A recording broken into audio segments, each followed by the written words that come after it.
Hey guys, it's Miss Cascadas again.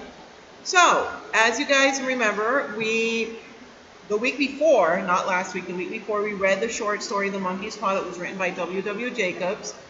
Last week, we watched the movie From the Monkey's Paw that was directed by Ricky Lewis Jr. So, we're going to be focusing on specifically these areas of The Monkey's Paw because we're going to be making a comparison of both versions. So, the first thing I want you guys to do is focus on the quick start activity. Think back to a suspenseful scene in a movie. How did you feel as you watched the scene? And then describe that scene and your reaction to it. Now remember, you can do this in your notebook just as long as you put the heading quick start and the page number in the corner. That way you know that this answer corresponds to that quick start activity. And you may also want to include the title The Monkey's Paw. That way you'll remember it comes from that story as well. I need a minimum of 6 lines explaining this, a maximum of 10 lines, and you can find an intermediate at 8 lines. Now, analyzing film. Like many movies, the film The Monkey's Paw is based on a written work.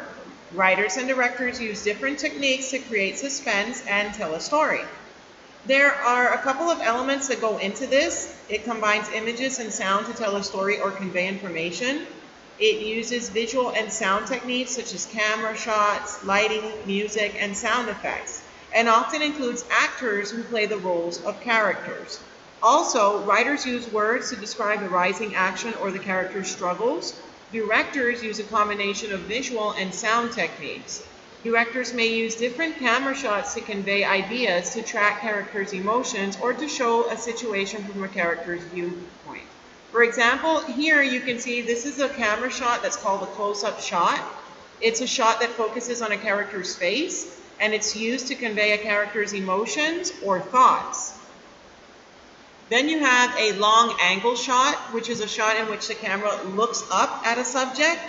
And they do this to create the impression of height or distance, and also to make a subject look more menacing or more threatening to another character. You have a high angle shot, which is a shot in which the camera looks down at a subject. Kind of like if you would make a reference to it, it might be like a drone shot because you'll see it from above towards the ground. It's to show that the character is in relation to its surroundings and to make a subject look unprotected or exposed. And finally, the point of view shot is a shot that is filmed from the character's point of view.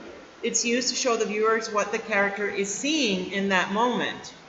Directors may also use other visual and sound techniques to convey mood, to build suspense, and to focus viewers' attention on characters and events. For example, lighting can create moods that are gloomy, mysterious, or scary. Suspenseful movies often have minimal lighting with frequent use of shadows.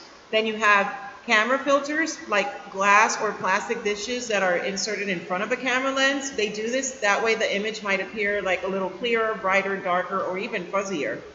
Then you got sound effects that may include action, noises, or nature sounds. For example, the sound of a loud bang or heavy rain might contribute to a threatening or dreary mood. And then you have music that can signal dramatic events or tense moments. Music sometimes foreshadows or hints at what is going to happen. And for you guys to complete this activity, you're going to create this chart. You can do it in the online platform if you like and just copy the link to the Google Classroom assignment. Or you can do it in your notebooks, a Word document, a Google slide, whatever you guys are more comfortable with. I just want to see your creativity flow. In this chart, you have to include the technique the director used, what part is it in the film, and what effect it had on you as an audience.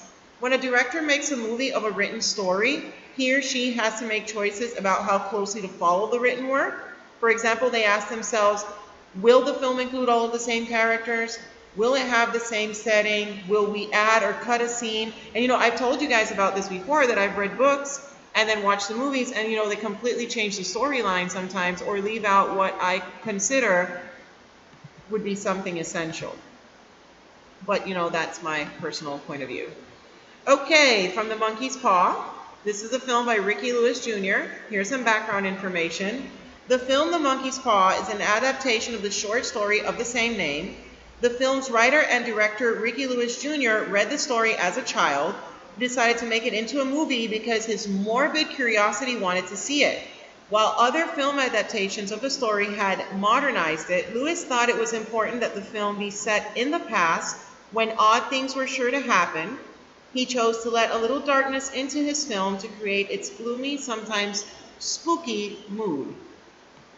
You have to be prepared to compare.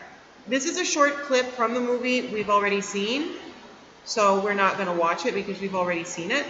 But the point is that now that you've seen the movie and you've read the short writing, you can make a comparison between both. When we come back next time, we're going to be analyzing media and answering certain questions about that. I hope this was understanding for everyone and it was perfectly clear. I'll see you next time. Bye.